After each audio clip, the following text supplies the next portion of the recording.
Hi, you're listening to This Is Not Your Practice Life. I'm your host, Macy Renee, and we are going on a journey together, my friends.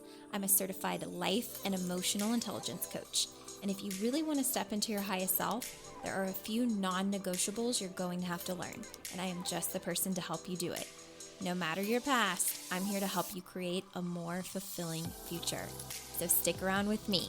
Not only will I teach you how to navigate your brain's daily mind drama, but I'll help you actually understand your mind, your emotions, why you do the things you do, and why others do the things they do. Most importantly, I'll help you build the self-awareness skills to create whatever results you want. It's never too late to change the trajectory of your life. After all, this is not your practice life.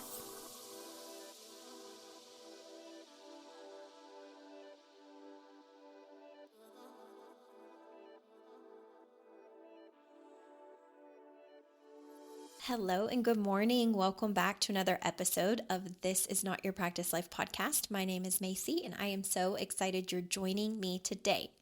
Really quickly, I just want to share a little bit of life. I know that's not everybody's cup of tea on a podcast, but I like to be personal with my followers. I like people to feel like they know me and I'm not just talking at you. And so sometimes that means giving a little update.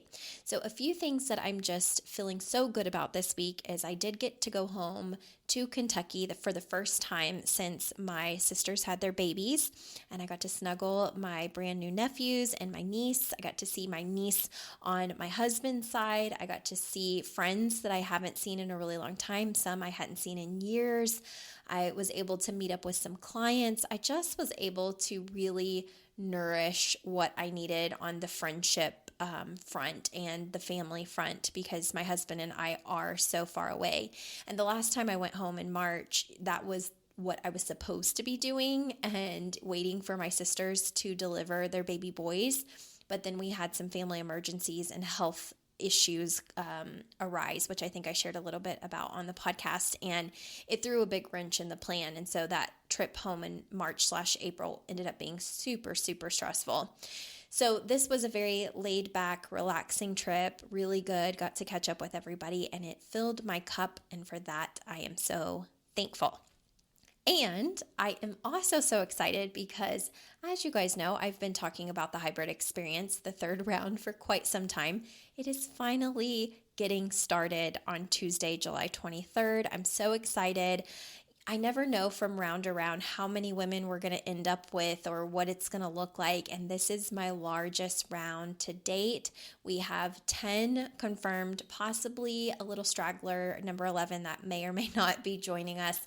And it's just so exciting. I'm so excited for this journey the next 6 months for these women, what they're going to learn about themselves, what they're going to take away, the friendships that they're going to be able to develop and evolve. It's just going to be so much fun. And in the winter, when it is freezing in January, we are going to just be in Cabo, living life and celebrating. So I'm so excited about that. And then lastly, I cannot wait to announce as it gets closer some things I'm working on behind the scenes. Now that hybrid is getting ready to start and my energy and attention can be shifted on just operating in there, I have been able to get my creative juices and mind focused on the next big project that I'm going to be working on, and I cannot wait to tell you all about it. So stay tuned. Make sure you're on my email list. Make sure you're listening to the podcast. Make sure you follow me on social media because some big things are in the works. I'm going to be working my ASS off. Oh my gosh, like the amount of hard work that is in front of me the next several weeks/months is very intense and it feels a little bit daunting, but it's going to be so worth it. And I cannot wait for you all to have the opportunity to be a part of it. So stay tuned for some exciting stuff there. All right, now let's get started, shall we? I want to talk about challenges of being a realist. And I'm probably the opposite of a realist, so this is not necessarily applying to me, but I want to talk about this because if you've been in my audience for a while, you've probably heard me say, like, I have such a hard time when people tell me to be realistic. And it's such a common phrase. Like, we do this. I know that I've done this to people. It's not like I'm exempt from having told people in life, that maybe they should have thought a little bit more realistically. It's just the nature of the game. That is a lot of how our brain is set up and designed. But I want to talk about things I want you to think about and challenge yourself on if you do identify yourself as someone who is often, showing up with the idea of being realistic, or you would describe yourself as being a realist, okay? So I went on Google and I just wanted to get the definition of a realist so that way I could share, the perspective from that front, or the definition from that front. And then I want to go into the opposing thoughts that you can maybe practice or think if it feels good to you, in order to open yourself up to more possibility, and why I really think that, or actually why I struggle so much with the term be realistic. Because anytime someone says that to me, I swear I have like a visceral response, and I often like gag in my mouth. I'm like, no, don't say that. But I realize and recognize that being realistic can be very helpful. So I just want to play both sides and share what I think are really pros of having a realistic approach or being a realist, and what I think can sometimes be cons and something to challenge yourself on. Okay, so I'm not picking on anybody who is a realist. I love you no matter who you are and how you're showing up in the world. I just want to make sure that when it comes to being your highest self and chasing your dreams and going, after the results you want in life, that sometimes that realist brain may be what you come up against that feels like the next level you, or the next version of you, is impossible. And I just want to give you a tool and something to grab onto so that's not necessarily the case. So according to the Google, okay, a realist is someone who's grounded in reality and tries to be objective about situations rather than leaning too far towards optimism or pessimism. And it says realists may be practical, which means they recognize and accept the true nature of a situation and try to deal with it in a practical way. They can also be good problem solvers because they plan for both positive and negative outcomes. They are often loyal and steady workers, meaning they meet deadlines and respect facts. They're mature and conscientious, which means that they think of themselves as such. This is very much a quality that they align with within themselves. And they are tuned into the present. So they pay attention to what's going on around them rather than focusing on what could be or what isn't. Okay, and I'm going to talk about some of these things, but first I want to say this as well. There's a paragraph underneath that list that says, some say that being realistic can help people understand situations, avoid disappointment, and make good decisions. For example, realistic thinking can help people avoid setting themselves up for disappointment by expecting too much, and instead chase achievable dreams and appreciate their wins. Okay?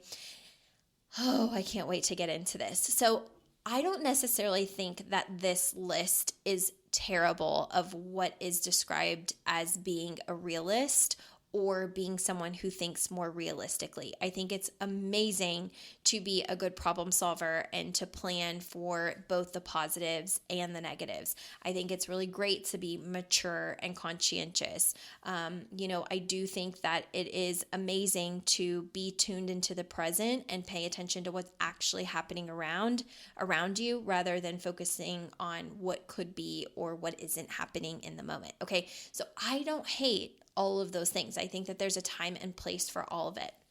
But what really got me and what really lit a fire under me reading this, and also why I hate whenever people say to me personally, be realistic, is for the very sentence that I read in that paragraph following this list. And I'm going to repeat it and then break down why I feel the way that I feel, okay?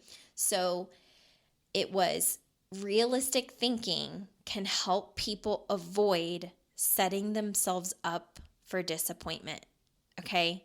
Now, you're talking to an emotional intelligence coach. You're talking to someone who is literally trained to help people learn how to deal and cope with their emotions, how to regulate their nervous system no matter what emotions are arising. Disappointment is not a problematic emotion. It's just an emotion. That's the fact, right? It's just an emotion. Disappointment does not have to be this terrible thing, in which case your brain needs to think realistic in order to avoid it. So when it says realistic thinking can help people avoid setting themselves up for disappointment by expecting too much and instead chase achievable dreams and appreciate their wins, what this really speaks volumes to is the carefulness that occurs in a realistic thinker in an attempt, even if it's subconscious, to avoid emotions that feel uncomfortable, such as disappointment. What if the opposite of this is you're so equipped to feel disappointment that you don't necessarily have to chase, quote unquote, achievable dreams? Okay. And that you don't have to actually believe that when you want more or when you want something that feels out of reach, that you are expecting too much. That's the very definition here on Google, right? Realistic thinking can help people avoid setting themselves up for disappointment by expecting too much and instead chase achievable dreams and appreciate their wins.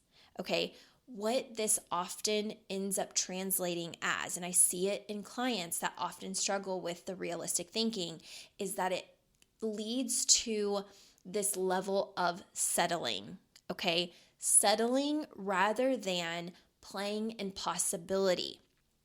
The opposite of being really realistic or being a realist is almost being naive. And I know there's also downsides to being someone that's naive, but in specific regards to your dreams, your goals, your aspirations, sometimes being a little bit naive or even delusional in what's possible is a winning strategy in the name of going after the life you want.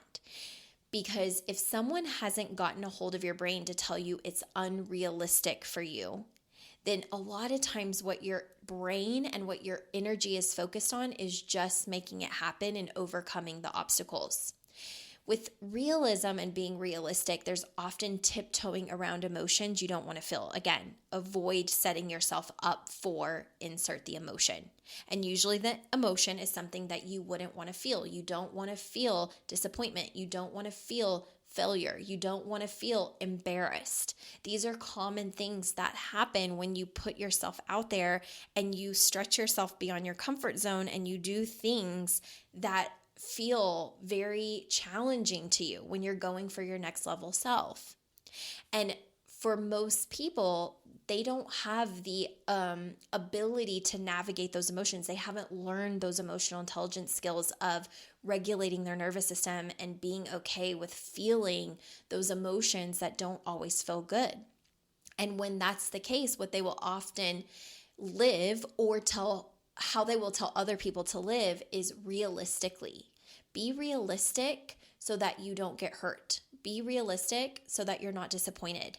Be realistic so that you don't fall too far to the ground, right? Or smack your face.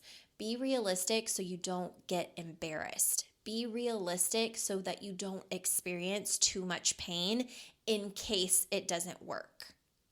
Okay, so I just want you to think about how you would approach a goal. So for instance, let's say you have a dream of being a professional dancer, okay? And let's pretend that there's two different versions being raised by two different people, okay?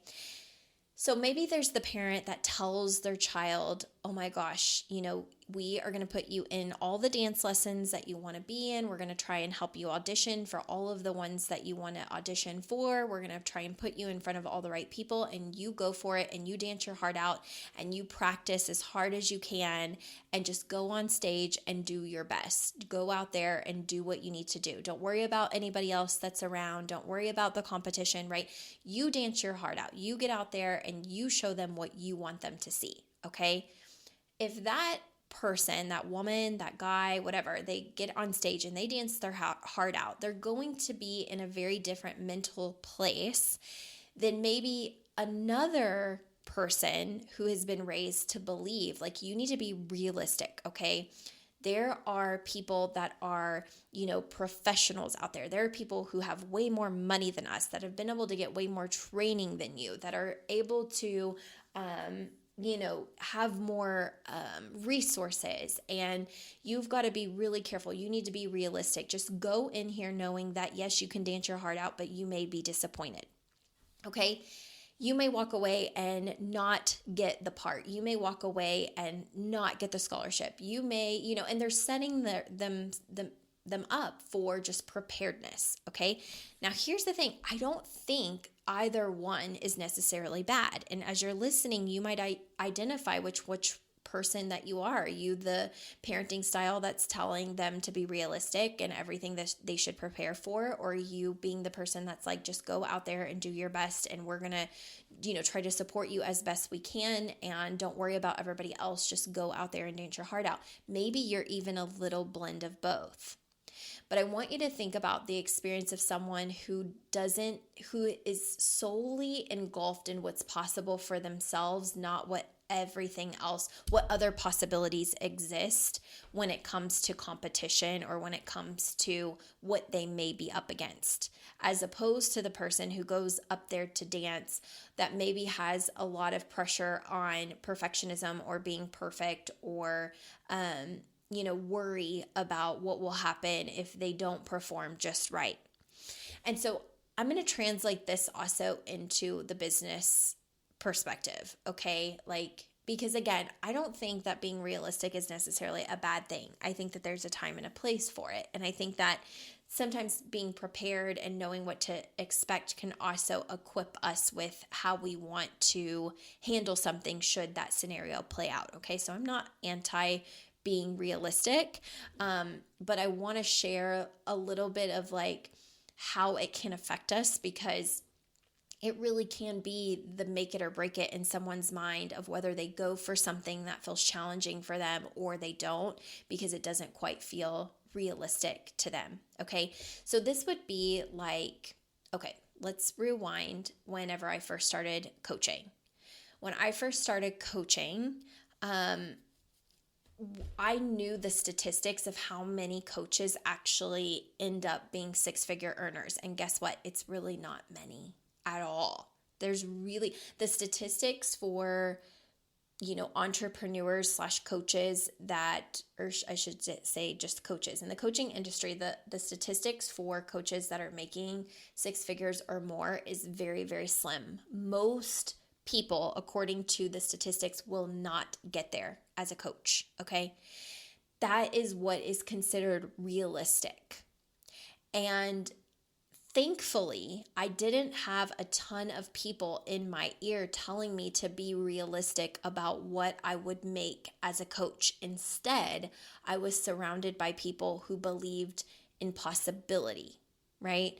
So I was surrounded by people who didn't tell me, Macy, be realistic about the fact that you're going to be a coach and you probably are never going to reach that six-figure income because it's not realistic. Most people in the industry are not doing that, and even if they reach it once, they don't hit it again. It's not something consecutively that people are able to do. Like that, I can't imagine really feeling motivated or excited to get up every single day and put every ounce of energy in my business with being realistic about it. Because the problem with being realistic is that it also includes the limitations that exist in someone's mind. Okay. So anybody that would have told me be realistic, those would have been the limitations in their mind or the emotions that they don't necessarily want me to feel or that they haven't felt comfortable feeling. So it's easier to say, be realistic about this thing because it doesn't happen for a lot of people. It may or may not happen for you. And in order to avoid such disappointment, you should just be really realistic about this. Okay. Now, I could have been the person that heard that and said, okay, yeah, I'll be realistic. I'll prep myself for not getting there. If I do get there, great. If I don't get there, fine. But I would have shown up very differently if I believed in that restriction, right? That box of being someone realistic that doesn't ever hit that goal because most of the world doesn't, right? Most of the industry doesn't. Whereas the difference was possibility and a little bit of having that naive mind was like, well, if other people are doing it, surely it's possible. And even if it's a small percentage, I believe it's possible for me. So I could choose to be realistic and in the confines of other people's thinking or even within the confines of my own. Or I could do the opposite and just be super optimistic and excited and a little bit naive about what it's going to take to get there and just play in possibility. And obviously, the one that felt the best to me was to play in possibility because the reality of it is, especially like in entrepreneurship, is most people are not going to get to those higher level places, right? Even whether it's monetary or some other goal like building a huge company or whatever it is. That is very challenging, right? But it's really important to take a step back when your brain wants to play in the realism a lot, to remember that you also get to just have fun with your goals, okay? That they don't always have to be achievable, right? Sometimes I love the idea of playing with possible, achievable goals and impossible goals. Like playing in possibility of, wouldn't it be fun if? So for instance, I'll tell you one of my impossible goals, okay? It's definitely not like people would be like, that's not realistic, just to let you know, okay? Most people that hear me say this out loud may say, that's not realistic. That's fine. But one of my impossible goals for myself, where I am not considering realisticness, is to one day be able to afford to take all of the family/friends, maybe just family, maybe just friends, maybe a blend of both, the people that I want to take them on a trip to Europe. I want to go to Europe and spend time with my family and maybe my closest friends. And I want to cover the whole expense. I don't care if that's 5 years from now, 10 years from now, 20 years from now. It is on the vision board, okay? It's something that I want to be able to make happen. Is it realistic based on most people's standards and how they think, or what their financial situation is, or even what my current financial situation is? No, if we look at the facts, no, I cannot personally buy everybody a ticket that I would want to go to Europe right now. I can't do it. There's also, I already have the place that I want to stay, okay? And I can't even tell you like how much I want to stay at this place, and the starting price is like in the six figures, okay? That is not possible for me right now. It's not technically realistic. But rather than be within the confines of, that's not realistic for me, it's probably not going to happen for me, my income's not there yet, I don't see exactly how I'm going to get there based on, my current business model, I don't blah, blah, blah, blah, blah. I could go down that spiral and I could allow it to totally keep me from doing things that would potentially make me feel disappointment, embarrassment, failure.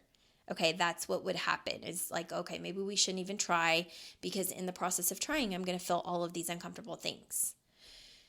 But because of being able to be neutral enough to recognize what is or what isn't realistic and still choose to play in possibility and be a little naive means making choices and taking actions where yes, I might feel some really, really crappy emotions along the way.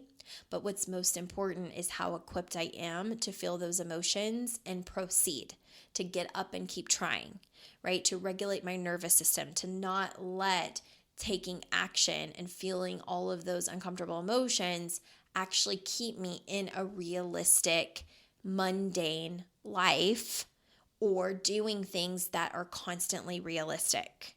Okay.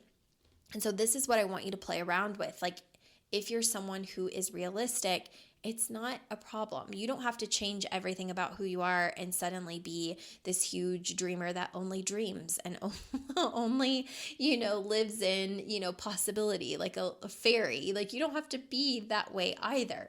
You get to keep your realism, but it's important to have that balance of when is it important for me to be like, okay, what's the realistic part of where I am right now? And also, how can I play in possibility without letting my brain engage in limiting beliefs because it's afraid of disappointment, or it's afraid of setting myself up for failure, or it's afraid of, not having achievable dreams. Like, it's afraid, okay? And so how can you turn off what's logical long enough to do what may be impossible in most people's minds? Like, it's kind of like someone dreaming up the iPhone at some point. When the iPhone was even being developed, I'm sure people told, was it Steve Jobs, that it was impossible to have a device where you could take pictures, see someone on a phone call rather than just hear them on a phone call, have a calculator built into it, have, different app capabilities to communicate or engage in fun ways. I'm sure that was impossible. It's always impossible until it's done. It's kind of like the 4-minute mile. I don't know if the 4-minute mile is still the fastest or if I'm, behind, but it's like the 4-minute mile was impossible until it was done. One day it was just done. Okay. And so everything really is impossible until it's done. Flying in space, right? Having something that could go up in space and come back was impossible until it was done.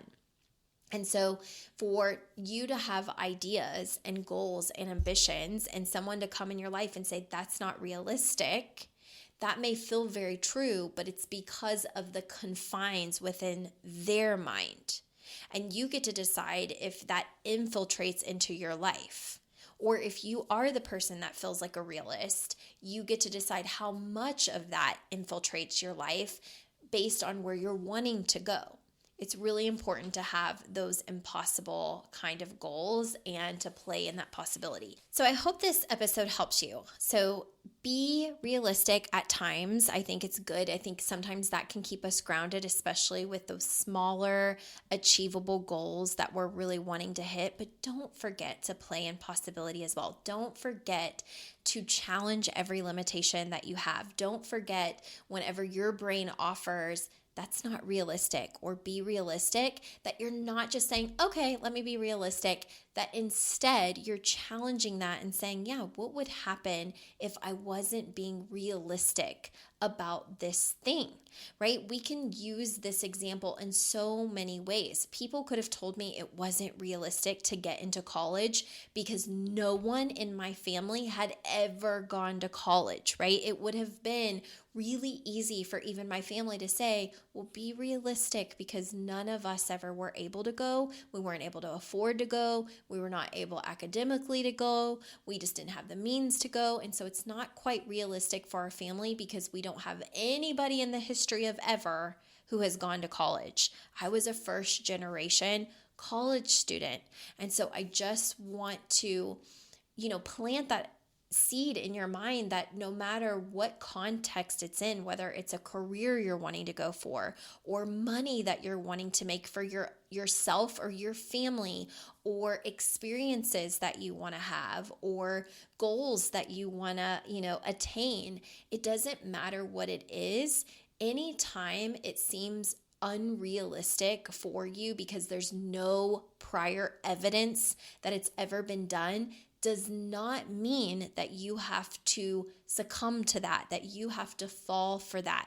There was no evidence for me of ever reaching six figures as an entrepreneur. There was no evidence for me of even having an entrepreneur in my life, right? No college examples, no entrepreneur examples, no six-figure income examples, very few women examples of what's possible in terms of money that you could make as an entrepreneur or setting out to follow your dream.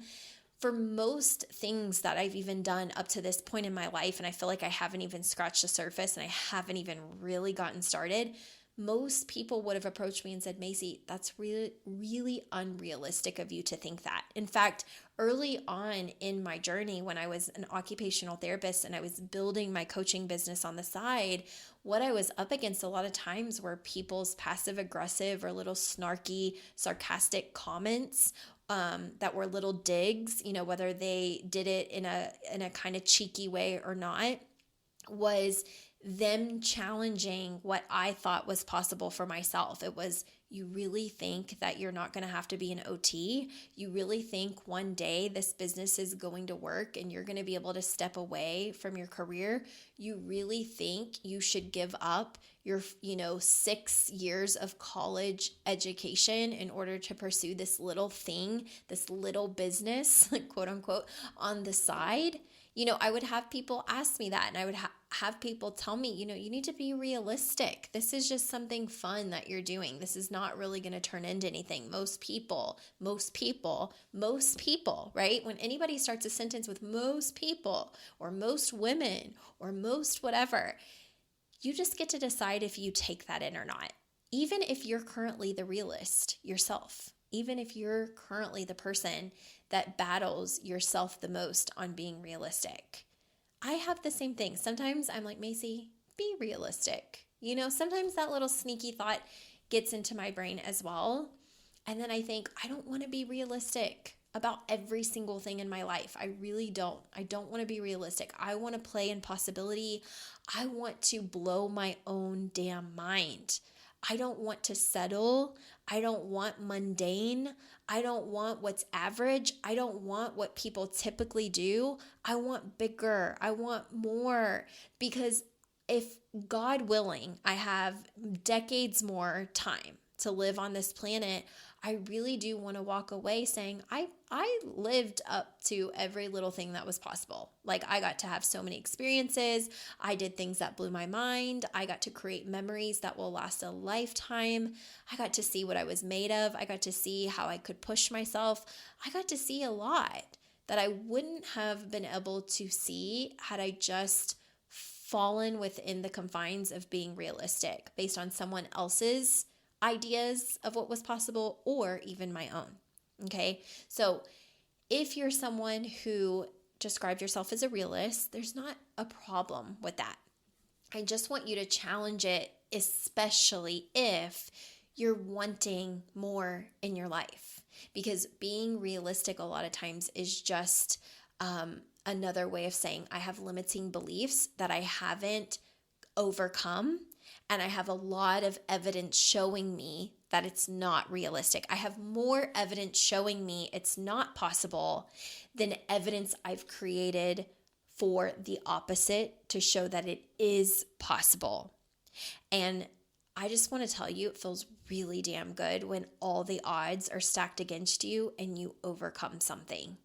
When people tell you, you're in a statistic, or people tell you something's not possible and you overcome all of it and do something great, that feels like the best thing ever. And not to prove it to anybody else.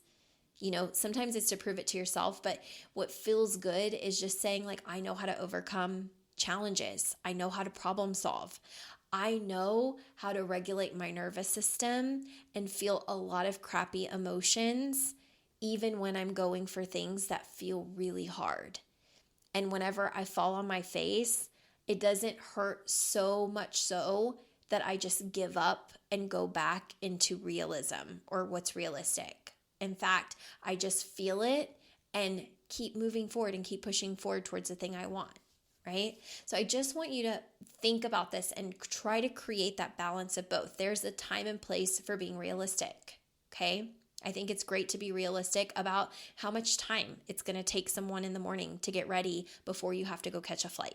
I think being realistic about that is a really good idea, right? This is a silly example, but truly, if you be realistic about how much time does it take me to get ready in the morning, knowing I need to catch an Uber and go to the airport.